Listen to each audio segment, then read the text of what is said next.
নমস্কার। করোনা কাহিনী সঙ্গে সুজয় আপনাদের স্বাগত। আমি প্রফেসর ডক্টর সুজয় বিশ্বাস এবং আজকে অর্থাৎ ৪৭তম এপিসোডে আমার অতিথি সুদূর নাইজেরিয়া থেকে আমার বন্ধু সোনাম মল্লিক। নমস্কার সোনাম। নমস্কার সুজয়, অনেক ধন্যবাদ। সোনাম আমার ছোটবেলার বন্ধু, তাই জন্য সোনামকে আমি তুই তোকারি করে করব, আপনারা নিজ গুণে মাফ করে দেবেন। অনুষ্ঠানের রীতি অনুযায়ী প্রথমে অতিথি সম্পর্কে দু চার কথা, তারপর আমরা চলে যাব প্রশ্ন উত্তরে। Sonam Mallick did his schooling from South Point, definitely সেখানে আমার ওর সাথে পরিচয়। Later on he completed his honors in physics from Presidency College Calcutta and BTech from the Department of Applied Physics from University of Kolkata. Sonam did his management from ISW. In fact, we were classmates over there itself. Sonam is a successful and seasoned IT professional and is having more than 26 years of corporate experience. In the initial phase of his career, Sonam has worked in global IT MNCs and successfully handled project management, program management, data center management, service delivery management for those organizations. Since last 11 years, Sonam has been handling IT function of big manufacturing organizations, to name a few: Tata, Birla, and Jindal. Sonam has a profound knowledge and hands-on experience in making IT strategy, IT roadmap, digital transformation, business process, ERP implementation and rollout, operational excellence, solution evaluation for manufacturing business, information security management system for manufacturing organization. In his career, Sonam has spent more than a decade in Jamshedpur and a couple of years in Orissa, in addition to being in Kolkata at the early years of his career. Sonam is well known for his leadership qualities and has guided and coached a lot of young professionals throughout his careers. Sonam strongly believes that IT is the key driver of present-day business. Sonam has interest in writing and music. He does not leave the opportunity to travel a new place if he gets a chance. In fact, আমার ম্যানেজমেন্টের কথা মনে পড়লো। In fact, Sonam, যতদূর মনে আছে, Sonam used to work in the Aditya Birla Group along with our friend, common friend. Sonam, am I correct? No, I was in BK Birla Group, in fact. BK Birla Group, okay, yeah. At latter point. BK Birla Group. Okay, yes. আজকে সোনাম, আমরা এই চ্যানেলে আমি অনেক বছর ধরে একটা programme করি, which is a motivational talk show, জয়ের পথের সঙ্গে Sujoy. We talks of success of professionals basically in Bengal. এখন এই ব্লেন্ডেড নরমালি আমি ঠিক করেছি যেটা travel to different parts of the world. কিন্তু আজকে এ কিন্তু সাফল্য নিয়ে নয়, তোর সাফল্য নিয়ে নয়, তোর বিদেশ যাত্রা নিয়ে নয়, তার বিদেশে সাফল্য নিয়ে নয়। আজকেরটা যে অতিমারিতে আমরা আক্রান্ত, বিশ্বাস কর, যখন আমরা শুরু করেছিলাম না, চাইনি একদম যে এই এপিসোড আমার জয়ের পথের সঙ্গে সুজয় 225তম এপিসোড হবে, অষ্টমীর দিন আমার শুটিং করা হয়ে গেছে।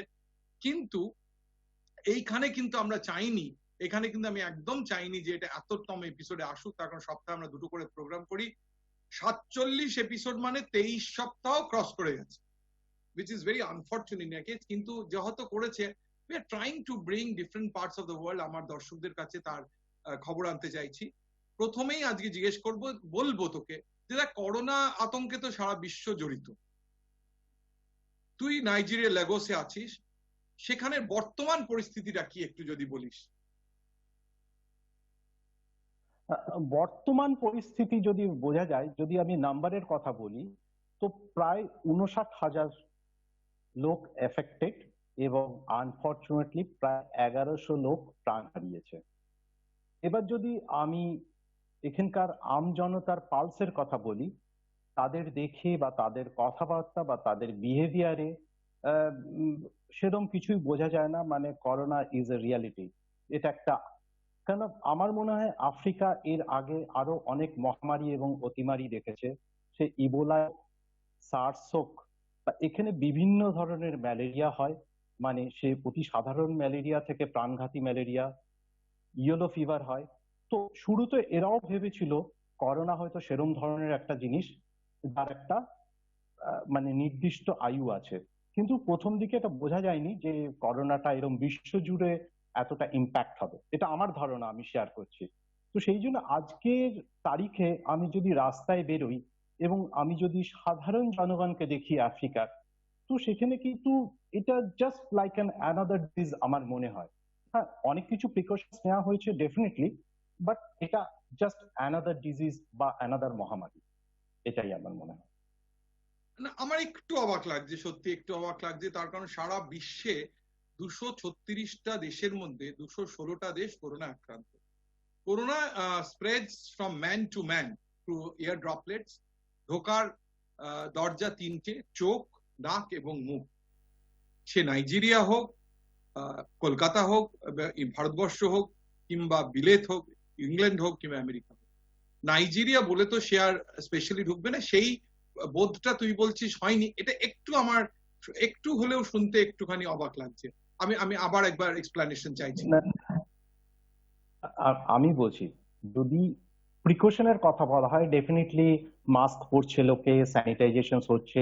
শুরুতে প্রথম 2 মাস স্ট্রিক্টলি আমাদের সোশ্যাল ডিস্টেন্সিং ইম্পোজ করা হয়েছিল, কিন্তু আজকের ডেটে যদি দাঁড়িয়ে কথা বলি, আজকেও লোকে মাস্ক পরছে, আজকেও লোকে স্যানিটাইজার ইউজ করছে, এবং অর্গানাইজ সেক্টরে সেখানে তাদের নর্মস রয়েছে, সেই হিসাবে লোকে সেগুলো পালন করছে। কিন্তু আমি যদি রাস্তা দিয়ে হেঁটে যাই এবং রাস্তার দুধারে যখন আমি বিভিন্ন দোকান এবং সেখানে যারা ঘোরাফেরা করছে সেই সব লোকেদের দেখি, তাদের দেখে যে করোনা ভীতি, এই ব্যাপারটা কিন্তু আমার মনে হচ্ছে না।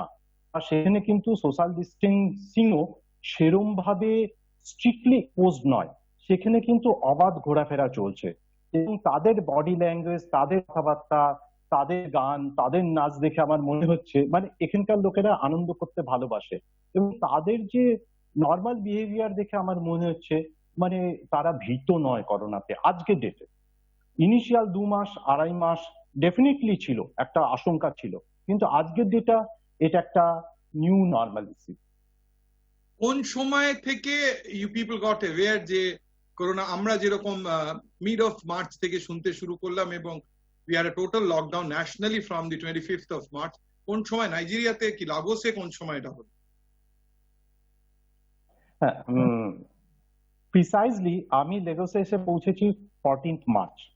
মার্জিনালি জাস্ট করোনার আগে আমি এখানে এসে পৌঁছেছি, এবং আমার এখানে শুরুতে যেসব জায়গায় জয়েন করে যেসব ফর্মালিটি গুলো হয় সেসব কাজকর্ম করে হতে হতেই ডিফারেন্ট খবরের কাগজ এইসব জায়গা থেকে আমরা করোনার খবর পাই, এবং আমার যতদূর মনে হচ্ছে 30th মার্চ এই সময় থেকে এখানে লকডাউন ইম্পোজ করা হয়, এবং শুরুতে বেশ স্ট্রিক্টলি এটা ইম্পোজ করা হয়েছিল, এবং গভর্নমেন্ট থেকে সমস্ত চ্যানেলে কমিউনিকেট করা হয় যাতে সোশ্যাল ডিস্টেন্সিং মেনটেন করা হয়, এবং বেশিরভাগ জায়গায় বেশিরভাগ সরকারি অফিস এবং সেগুলোকে ক্লোজ করা হয়েছিল, এবং সেখানে নর্মাল এমপ্লয়ীদের সাধারণ ভাবে যাতায়াত বন্ধ হয়েছিল, unless and until it is essential services.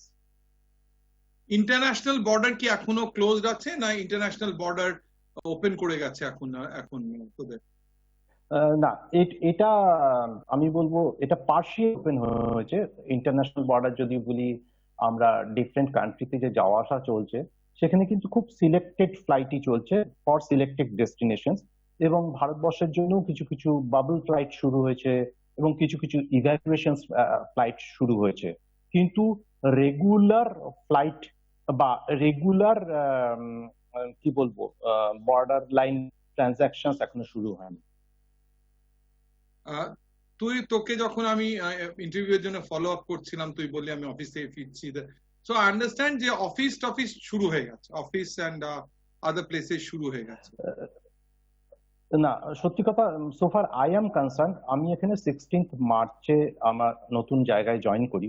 16th March থেকে এখনো অব্দি আমাকে রোজ অফিস যেতে হয়। মানে আমাদের এখানে যখন লকডাউন ইম্পোজও করা হয়েছিল, 1 নম্বর হচ্ছে আমাদের যে কোম্পানিটা সেটা এসেনশিয়াল সার্ভিসের মধ্যে পড়ে, এবং এর মধ্যে প্রোডাকশন ইউনিট আছে, কিন্তু শুরুর 2 মাস কিছু নিয়ম লাগু করা হয়েছিল যাতে প্রোডাকশনের হয়তো 50% লোক আসবে একটা দিনে, নেক্সট 50% লোক আসবে অন্য দিনে। কিন্তু যেহেতু আমি পার্ট অফ আইটি সার্ভিসের আবার হচ্ছে essential services for my organisation, সেই জন্য আমার সার্ভিসেসটা খুব ক্রিটিক্যাল, সেই জন্য আমাকে রোজই অফিস যেতে হয়েছে এবং আমার টিমমেটদেরও রোজই অফিস আসতে হয়। তো সেক্ষেত্রে আমি মানে অফিস যাওয়াটা রেগুলার ছিল এবং এখনো আছে। তুই যে বললি যে তোকে প্রথম as a part of essential service প্রথম থেকেই যেতে হয়েছে, তোর অফিস কলিগসদের যেতে হয়েছে, এর এই প্রসেসের মধ্যে কেউ কি কখনো এর মধ্যে এফেক্টেড হয়েছে, যে এই যাতায়াতের প্রসেসে? আমাদের অফিসে বেশ কিছু লোকে এফেক্টেড হয়েছে, এবং সেই অ্যাফেকশনের কারণটা কি এই অফিস যাওয়ার জন্যই না অন্য কারণে সেটা প্রিসাইজলি বলাটা মুশকিল। বাট আমাদের অফিসে আমার জানা প্রায় 6 থেকে 7 জন লোক ইম্প্যাক্টেড হয়েছে। তারা ধীরে ধীরে রিকভার করেছে এবং টাচউড তারা আমাদের সঙ্গে এখন আবার কাজ করছে, মানে তাদের আমরা হারাইনি, এটা একটা বিশাল পাওনা। এবং তারা যখন ইম্প্যাক্টেড হয়েছিল তারা নেসেসারি মেডিকেল সার্ভিসেস নিয়েছে এবং তারা সবাই রিকভার করেছে। বিশ্বের সারা জায়গায় including the United states of America, সেখানে কিন্তু প্রথমেই, ভারতবর্ষে তো বটেই, যেখানে আমেরিকায় 30 কোটি লোক থাকলে ভারতবর্ষে 135 কোটি লোক থাকে, প্রথমে একটা ভীষণ একটা ভয় ছিল যে আমাদেরকে বেড কি পাবো, ভেন্টিলেটরস কি থাকবে, মেডিসিন কি থাকবে, ডক্টরস কি অ্যাভেলেবল থাকবে, প্যারামেডিক্যাল স্টাফ কি থাকবে। এবং এইটা আমাদের খুব ভাবি চলেছে, আমাদের সারা বিশ্বে ভাবে what was it the same scenario in Nigeria, or Nigeria was prepared for such a pandemic? না, শুরুতে আমাদের সবারই আশঙ্কা ছিল যে মানে নেসেসারি মেডিকেল ইনফ্রাস্ট্রাকচার আছে কিনা। বাট ধীরে ধীরে আমরা ডিফারেন্ট কমিউনিকেশন চ্যানেল গুলো থেকে আমরা কমিউনিকেশন পেতে শুরু করি, এবং গভর্নমেন্টও ডেফিনেটলি স্টেপ নিয়েছে। এখানে অনেক আইসোলেশন সেন্টার তৈরি করা হয়েছে এবং সেখানে নেসেসারি মেডিকেল অ্যাসিস্ট্যান্স গুলো দেওয়া হয়েছে ইম্প্যাক্টেড জনসাধারণকে আর কি। তো আমি এমন কোনো খবর পাইনি যে যেখানে because of non availability of medical support or infrastructure কেউ প্রাণ হারিয়েছে বলে এখানে। তো আমি টু কাট ইট শর্ট, এখানে নেসেসারি ইনফ্রাস্ট্রাকচার ধীরে ধীরে বিল্ড আপ করা হয়েছে এবং আজকের ডেটে টেস্টিংও হচ্ছে এবং সেরকম কোনো কমপ্লেন নেই এ ব্যাপারে। সাধারণ মানুষ, আমাদের ভারতবর্ষে যে আমাদের এক্সপিরিয়েন্স হয়েছে, যে সাধারণ মানুষের যদি চৈতন্য না হয়, যদি সেন্স না প্রিভেল করে এরকম একটা প্যান্ডেমিকে, যেখানে এই অতিমারিতে যেটা মানুষ থেকে মানুষ অতিবাহিত, যেরকম আমি প্রত্যেক এপিসোডে বলছি যে মাস্ক পরবেন, ফিজিক্যাল ডিস্টেন্সিং রাখবেন, হাত স্যানিটাইজ করবেন, তারপর চোখ নাক মুখে দেবেন, এইটা আমার একটা সোশ্যাল মুভমেন্ট ছিল টু মেক ইট হ্যাপেন, বুঝতে পারলি তো? তো সেইখানে আমি তোকে বলছি যে নাইজেরিয়ানরা কি প্রথম থেকে এইগুলো প্র্যাকটিস করেছিল, আর ওভার দি টাইম এটা এসছে? এটা এরকম ভাবে, let me put it in this way, মানে নাইজেরিয়াতে আমরা যারা অফিসে যাতায়াত করি বা যেসব সুপার মার্কেট খোলা আছে বা অতি ছোট দোকান খোলা আছে, এইসব জায়গায় একটা বেসিক ডেকোরাম মেনটেন হয়।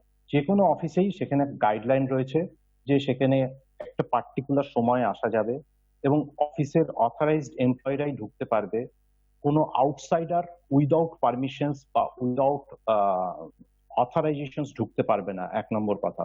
2 নম্বর কথা হচ্ছে সব জায়গাতেই টেম্পারেচার মেজার করা হচ্ছে এবং স্যানিটাইজার নেওয়া হচ্ছে, মাস্ক না থাকলে ঢুকতে দেওয়া হচ্ছে না।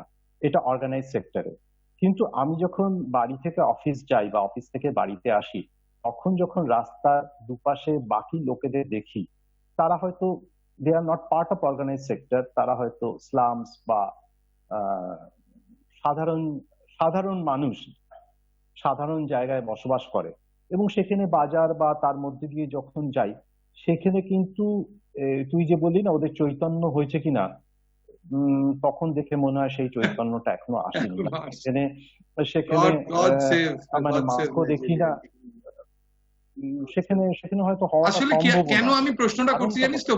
প্রশ্নটা একটা আছে, তার কারণ এই অসুখটা আমরা একা ভালো হতে পারবো না, কোনো একটা দেশ একা ভালো হতে পারবে না। কেন? আমরা তো সোশ্যাল বিং, তো এখানে তুই নাইজেরিয়া থাকিস, আমি ইন্ডিয়া থাকি, আমরা যাতায়াত করব, আমাদের বিভিন্ন হবে, কেউ একটা লোক কোনো একটা দেশে যতক্ষণ থাকবে ততক্ষণ he has a potential to infect the other 700 crore people which is there in the world. সুতরাং কেউ একা একা ভালো হয়ে যেতে পারবো না, একা একা কোনো ফর্মুলা পারবো না। যাই হোক, আমরা অনেকক্ষণ শুনেছি তোর কাছে, যেটা এবার আসবো, তুই আইটি সেক্টরে আছিস for a very long time. এই আইটি সেক্টর, আমি তুই তো এসেনশিয়াল সার্ভিসের মধ্যে আছিস, তোর কি মনে হয় it has got affected during this pandemic? হ্যাঁ, এবার আইটি সেক্টরেরও ডেফিনেটলি ইম্প্যাক্টেড। এবং ইম্প্যাক্টটা কিছুটা ফেভারেবল ইম্প্যাক্ট রয়েছে, কিছুটা আনফেভারেবল ইম্প্যাক্ট রয়েছে। এবং আইটিতে যদি আমরা বলি, এর একটা দুটো ব্যাপার আছে। ডিফারেন্ট নতুন আইটি সলিউশনস বা আইটি ইনফ্রাস্ট্রাকচার তৈরি হয়। একটা হচ্ছে এক্সিস্টিং টেকনোলজিকে ইমপ্রুভ করার জন্য বা এক্সিস্টিং বিজনেস প্রসেসকে ইমপ্রুভ করার জন্য। আবার আইটির আরেকটা দিক আছে যেখানে IT works as a facilitator, as an enabler. তো আমার মনে হয় এই মুহূর্তে সমস্ত business is going through survival strategy.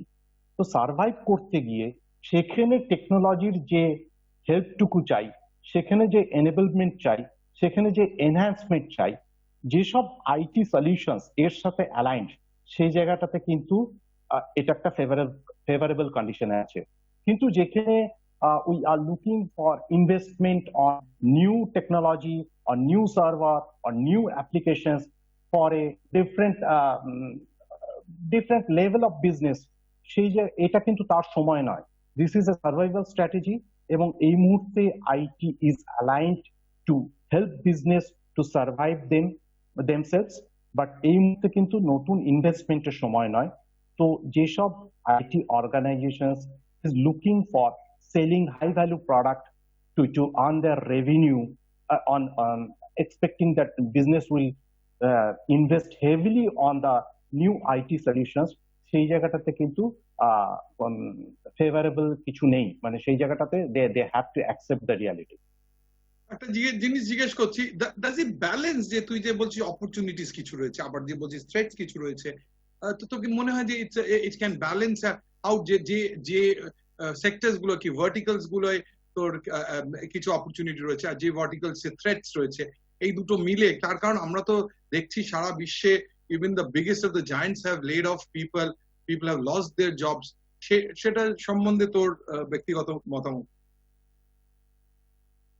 না, এই জায়গাটাতে এই উত্তরটা দেওয়ার জন্য আজকে যেতে এই উত্তরটা দেওয়া খুব কঠিন, ইন দ্য সেন্স আমি কিছু সিআইও ফোরামের মেম্বার অলসো, তো সেখানে আমরা ডিফারেন্ট ওয়েবিনার অ্যাটেন্ড করি। সেখানে যে কথাটা ঘুরে ফিরে আসছে, উই আর গোয়িং থ্রু, মানে we are living in a VUCA world.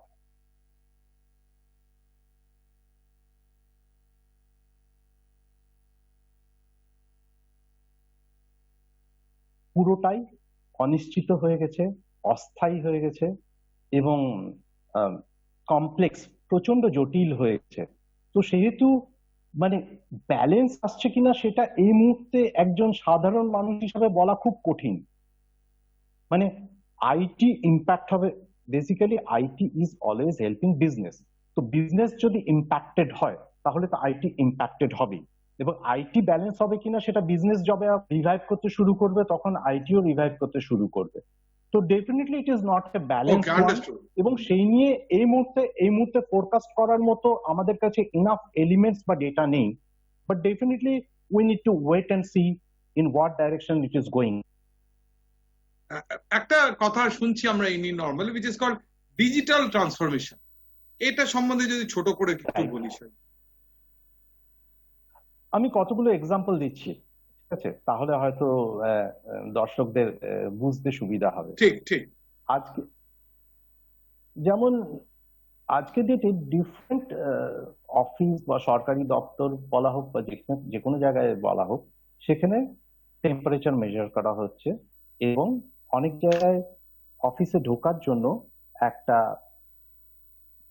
Access system থাকে, কিন্তু এতদিন অব্দি লোকের হয়তো নিজেদের বায়োমেট্রিক অ্যাক্সেস সিস্টেম ছিল, হয়তো তারা they have to put their finger to get them authorised. কিন্তু এখন সব নন কন্ট্যাক্ট সিস্টেম ইউজ হচ্ছে। আমি দেখছি, আমি এখন ইভ্যালুয়েট করছি একটা সলিউশন যেখানে the access system should be such that it will read the face picture, it will eliminate the portions of the masks, এবং it will also measure the temperature. If the temperature is beyond the permitted temperature level, the system will not allow the persons to enter inside the designated zone. So এটা একটা বিরাট বড় digital transformations in this COVID situation. 2 নম্বর কথা হচ্ছে, যে কোন বড় ম্যানুফ্যাকচারিং অর্গানাইজেশনে তার প্রোডাকশন লাইনে এবং তার মেইনটেনেন্সের জন্য অনেক লোক লাগে, যারা অপারেশনের লোক লাগে এবং মেইনটেনেন্সের লোক লাগে, যখন কিছু যন্ত্রপাতি খারাপ হয়ে যায় সেগুলো দেখতে, সেগুলো ডায়াগনোজ করার জন্য প্রচুর লোক আসে। তো এখন রিমোট সেন্সিং এবং রিমোট মনিটরিং অ্যান্ড রিমোট ডায়াগনোসিসের ওপর অনেক জোর দেওয়া হচ্ছে, এবং আজকের ডেটে digital transformation is focused on remote sensing, remote monitoring and remote corrective actions also. তো একটা প্রোডাকশন লাইনে কোথাও যদি স্বাভাবিকের চেয়ে অন্যরকম ভাবে কিছু মেশিন অপারেট করছে বা স্বাভাবিকের চেয়ে অন্যরকম যদি আউটপুট বেরোচ্ছে, তো সেটা রিমোট মনিটরিং এবং রিমোট কারেক্টিভ অ্যাকশন সেই জায়গাটাও কিন্তু ডিজিটাল ট্রান্সফরমেশনের থ্রু দিয়ে করা হচ্ছে, রাইট? এছাড়া তো আজকে যেটা আর্টিফিশিয়াল ইন্টেলিজেন্স চলে এসছে, মেশিন লার্নিং চলে এসছে, তো তাতে কোনো মেশিন, কোনো অপারেশনস, কোনো প্রসেসের যেটা একটা সিস্টেমেটিক বিহেভিয়ার আছে, সেই বিহেভিয়ার থেকে ডিভিয়েট করলেই এটা একটা অ্যালার্ট জেনারেট করছে, so that the persons who is supervising that system or the processes, he can take necessary actions. একটু অন্য ধরনের প্রশ্নে যাই। অনেকেই তো চাকরি হারিয়েছেন। ইকোনমি ভারতবর্ষে জিডিপি 23.9% বোধহয় রিডিউস করেছে, দ্য হোল ওয়ার্ল্ড করেছে। কি মনে হচ্ছে, how long will it take to recover from such a disastrous effect of the economy? তুই তো একটা বিশ্ব নাগরিক বলা যায়, নানান দেশে ট্রাভেল করেছিস, নানান you had been different companies throughout the world. কি মনে হয়, how long will it take a economic condition এখনের পরিস্থিতি, and how you feel that it's going to be addressed, and how long will it take to recover?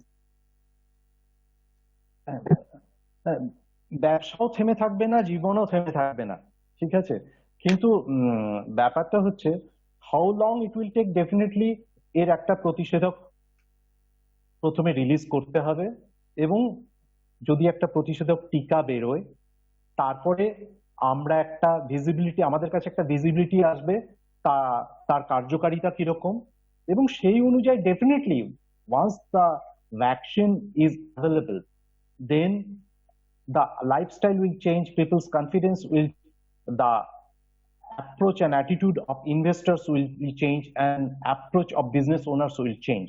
So definitely it will revive. এবার তাহলে question হচ্ছে, তোর প্রশ্ন হচ্ছে যে কবে এটা হবে, সেটা আমাদের ওয়েট করতে হবে কবে ভ্যাকসিন বেরোচ্ছে তার জন্য, because without knowing when the vaccine is available, এই মুহূর্তে এই নিয়ে ফোরকাস্ট করাটা খুবই not possible in.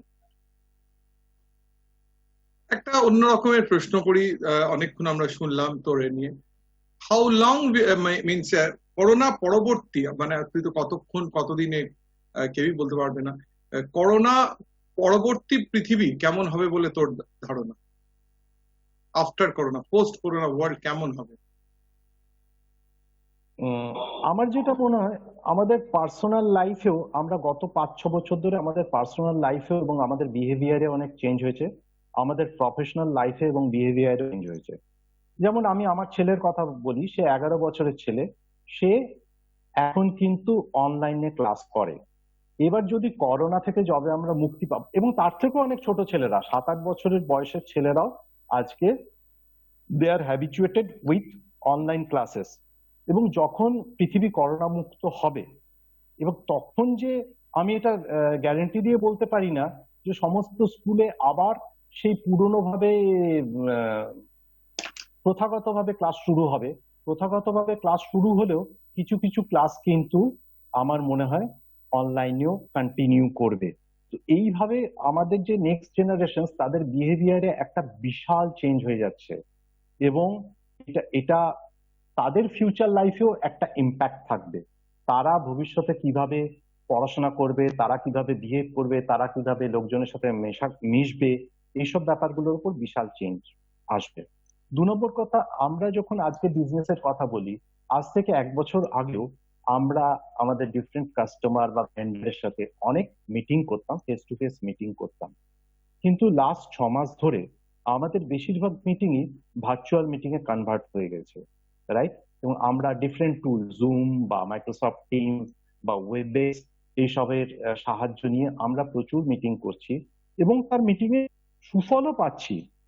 তো আমার যে, এবং এর ফলে কি হয়েছে, অনেক বিজনেস ট্রাভেলও কমে গেছে, এবং এই বিজনেস ট্রাভেল কমে যাওয়া মানে এটা বড় বড় কর্পোরেটের ক্ষেত্রে একটা বিশাল সেভিং।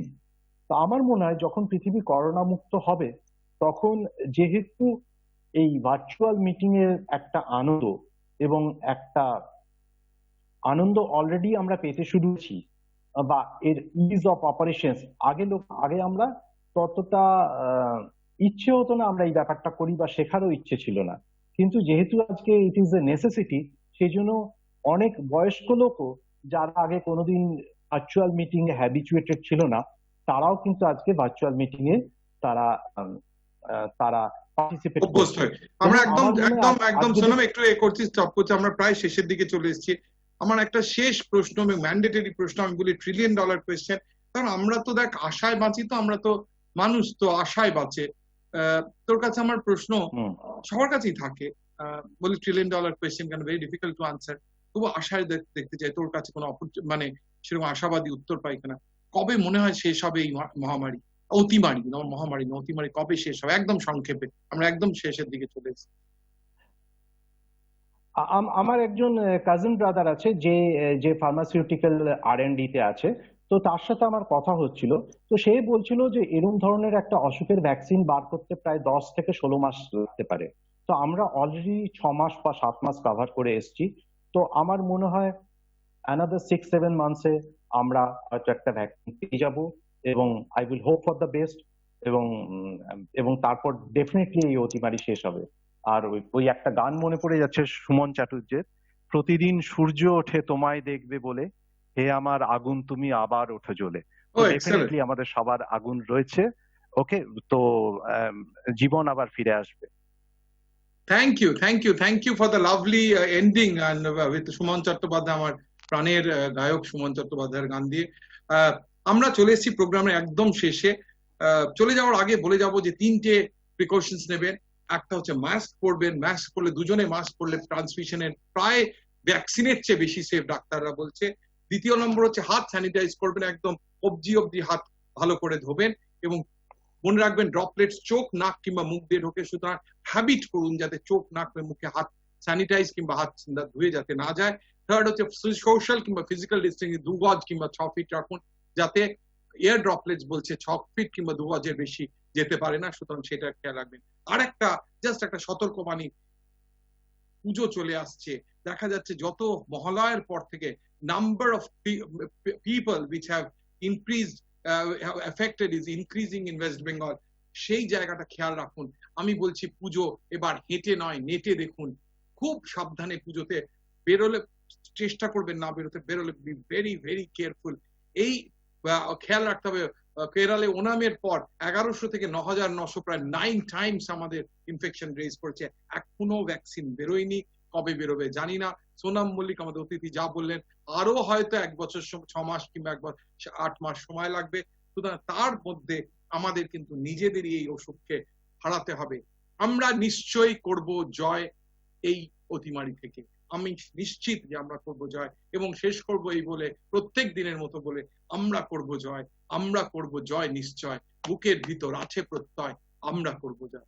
নমস্কার Sonam, thank you for coming to my show. It was such a pleasure and honor talking to you. Thank you. সুদূর লাগোস, নাইজেরিয়া।